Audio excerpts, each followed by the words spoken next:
Продавцы предупреждают, что сейчас узгенский рис начали подделывать. Ну или так сбавляют конкуренцию. Но я вас быстро научу, как можно раскусить обманщиков. Для этого проводится такой маленький ритуал.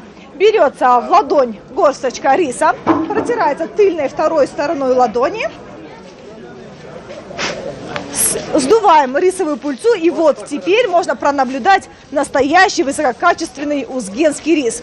На ней вот здесь на зернышках должна быть такая маленькая тоненькая розовая полосочка. Вот он, красавец, узгенский рис. Но эксперты все же не советуют покупать рис на рынках. Лучше всего купить из первых рук. Итак, мы едем в Ана-Кызыл. Это в 10 километрах дороги от Узгена. Сейчас мы находимся в одном из редких мест, где можно купить и настоящий узгенский рис из первых рук. Как вы видите, здесь висит реклама не только на кыргызском языке, но и на русском, и на английском. Это говорит о том, что существует очень много иностранцев и туристов, которые желают испробовать наш отечественный продукт. Сейчас мы зайдем сюда и посмотрим, что нам сможет предложить продавец.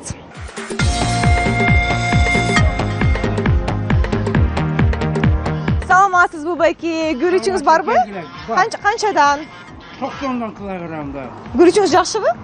У нас рис качественнее и дешевле, чем на базарах. Его ценят все. У меня у ворот останавливаются туристы на велосипедах и мотоциклах, даже из Европы, Америки и Австралии. Они любопытничают о качестве риса, а потом покупают по мешку и уезжают. Так что можно гордо говорить, что узгенский рис пробовали и на других континентах.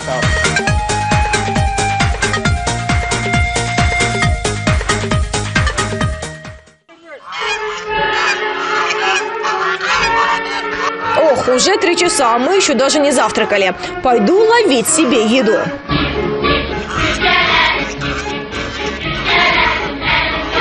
Но нет, не тут-то было.